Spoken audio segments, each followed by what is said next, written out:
Hey, good afternoon, everyone. This is Dr. Joe Blake here with the Virtual Book Club. Yes, Virtual Book Club. Sometimes I got so much energy, but hey, I just wanted to let you know, got some good stuff today, good information. Got this shirt, man. I got this bear with the shirt, but yeah, good information about the book club. I'm going to share with you here, and the title, man, the topic, what we're going to discuss is win-win communication. Isn't that important? Having a win-win communication. Now you want to be able to.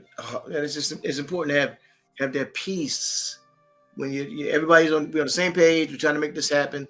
We're not trying to get on top of one another and give somebody on. I'm on top of you. No. We're trying to make this thing happen. Make it's win-win, win-win. That's what it's all about. So let me get the presentation here for us. Uh, Hope everybody's having a wonderful Monday. And there we go. There we go there. So again, our book that we're going to be discussing, the topic is coming from the Book of Influence, and this Book of Influence you can pick that up on Amazon. Um, has multiple authors in the book itself, and I find it very interesting and unique to go through all the different business owners and leaders in the book itself to share their thoughts on a specific item or specific interest. So today, um, Alexander Ball. Let me see if I can get some more information about Mr. Ball.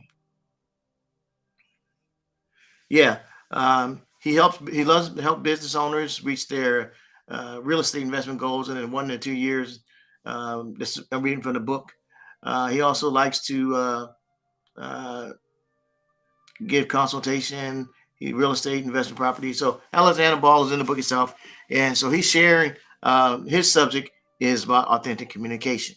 So he defined, I think authentic communication is when somebody authentically communicates genuinely um, or genuinely with someone else. So uh, when you're being honest with someone, you're speaking from your heart.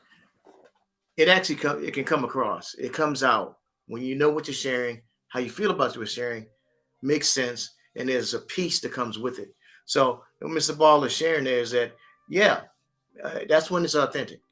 When someone can feel the peace in your voice, they can feel the peace in what you're sharing, and it becomes more of okay, we're going to do this together type of situation, or how this is going to be beneficial for you and me. It's win-win. So it's not just one person being in control all the time. It's a win-win for both parties. So that's what he identified initially. Win-win. Somebody is authentically communicating with us, and we know it's genuine because your spirit feels it when somebody's talking to you, and you can know if someone's saying something to you, and it's coming from their heart, or it sounds like they in the back ready to just jack you when they go around the corner. You can tell the difference between those communications. The second part, he said, uh, you can feel the love and desire that somebody want to help you succeed in life. You feel that the love and desire that someone wants to help you succeed in life.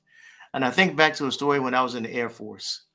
I was in the Air Force and stationed overseas at what was the base called? Bentwaters Woodbridge Air Force Base. And there I was. I lost my hearing, and I was out of the fire department for a little while. But I was going back to the fire department because my hearing changed. But I was able to go back to the fire department. But on my way back, I was going from one squadron to another.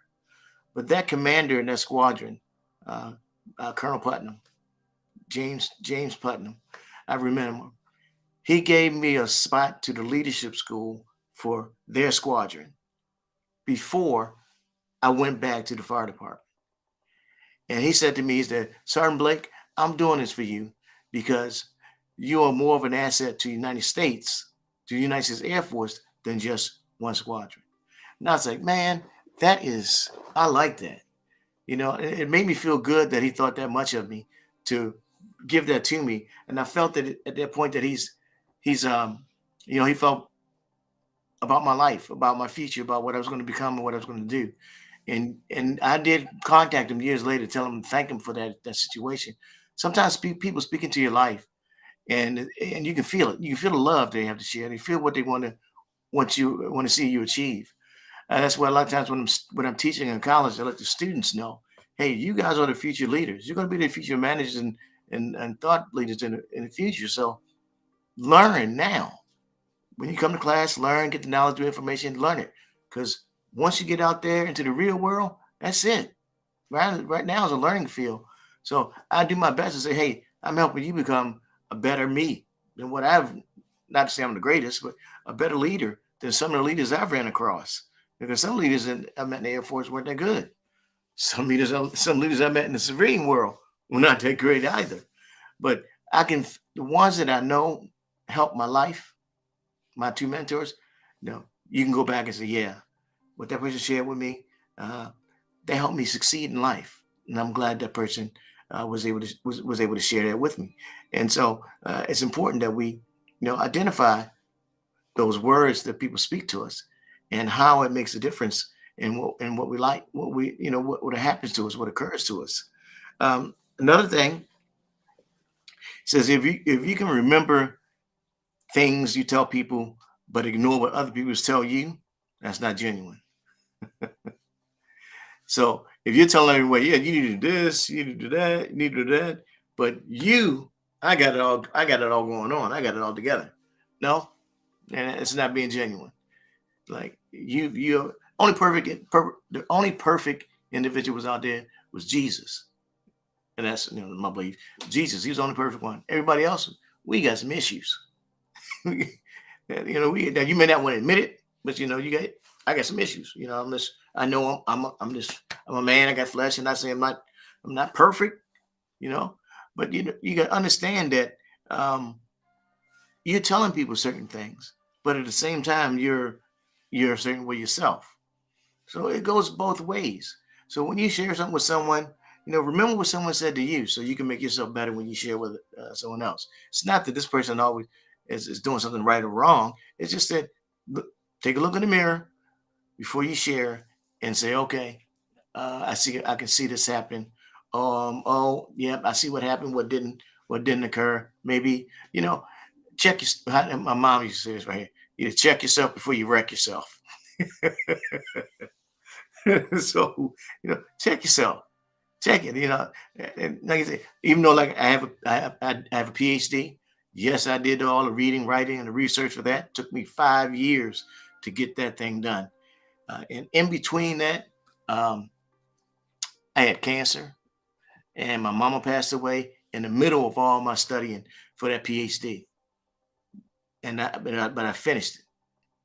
I had my cancer surgery, recovered from the surgery. After that, my mama passed away, and I had all that. All that stuff was very hard to do within that 5 years. When you try to create, finish a PhD, it's not easy to do when you have those life situations happen. And I say that, even though I did that, I don't know it all. I went through some struggles, but there's some people that had it worse than I did. So I understand that, no matter what I've done, what I've accomplished, it's all because of Him, all because of God. So I'm no better than the next person who has the same issues they had in their own life to accomplish the things that they've done. So I don't ignore what other people may have shared to me, because when I share to someone else, I'm telling them, hey, I wish I'd have found me when I was your age, or I wish, how things would have worked for me would have been better if I'd have known some things. But but I remember what people said to me. Now I remember what people say to me, what they don't say, how they treat me, how they don't treat me. But I don't treat other people that way. Because just because somebody else is a booty butt, don't mean that I got to be a booty butt to this person over there. But no, somebody's booty butt, let them be their own booty butt self. It ain't gonna work out for them, because uh, that's just the way they are. It has to do nothing with you. If that's their thinking, that's their way of being, so be it.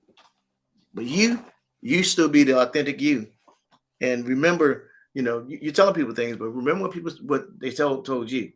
I think about my mentors. I think about my uncles, my aunts and uncles that told me things when I was a little boy, and I'm grown. I'm a man now, and so and that's what I tell my grandkids. And I watch whatever I tell my grandkids. I got to remember that I was a little grandkid too at that time. So you got to remember what you tell people. Don't you know what others said to you, like you never done it and never been there? Be honest with yourself. Be authentic when you share. Okay. Then the next point here: remember the little details, the details, and in someone's communication, the aspects of their life they may have shared with you. It could have been something minor in your eye, but for them, it was the greatest thing that ever happened to them. Could have been the greatest event, could have been the greatest trip they've taken, but whatever happened and they shared it with you, that was their shining moment. That was their Academy Award winning moment. That could have been their MVP trophy minute. When they share it with you, that's important to them. So remember that aspect and be able to share it back with them, and it lets them know that not just you heard them, but you were listening. You were listening to their life, listening to their goals, listening to their passion and their way of life. And you listening, let them know that you care. You understood what they were saying. You care about it. And if you're always there trying to criticize, condemn, or complain someone, it gets you nowhere. Nowhere. No one wants to sit around with someone that's like that. But if you remember some good things in someone's life and they share that aspect with you, you know what? Then you say, yeah, you were a little boy and you used to go over here and play football. How did you like that? And they shared it with you. Well, you were a little girl and you like to dress up and have dolls. Whatever it is that person may have shared from an aspect in their life or how they made it through basic training in the Navy, or how someone may have finished college and they were the first one in their family to do it. That's big for them. You want to be able to remember that and share that with them and relive it with them in that moment because it was a major event in their life. So those little things um, may not seem relevant to us, but to that person you're talking to, that's their heart. That's their heart.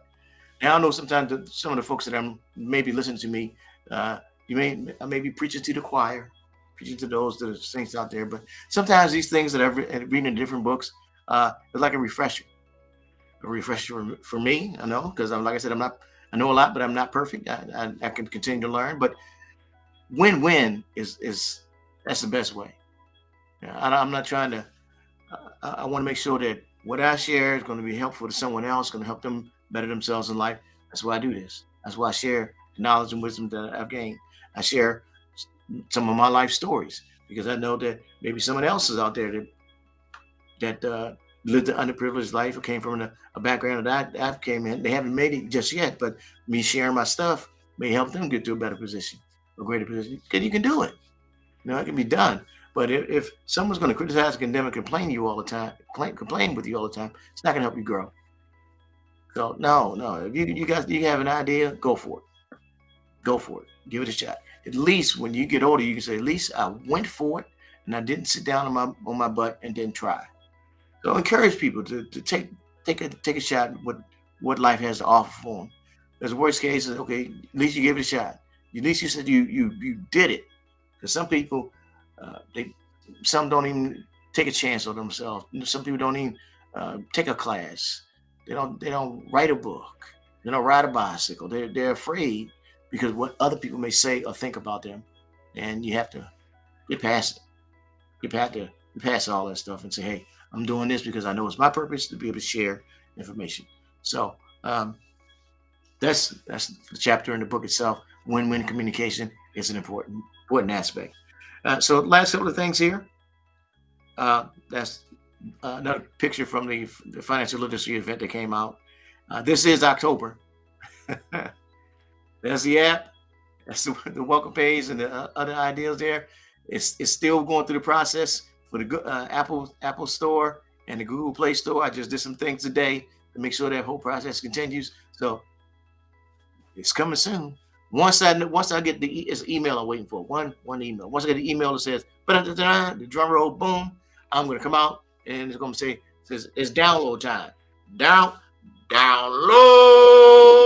and you'll be able to download it and get the information that's there. And then from that point on, we're gonna build and make it even stronger. You have all these things at your fingertips in your hand. You can watch it wherever you are. So with that, yeah, that's it. That's the book club for today. This has been Dr. Joe Blake with the Virtual Book Club. I hope you had a great and wonderful day, and we'll see you again next week.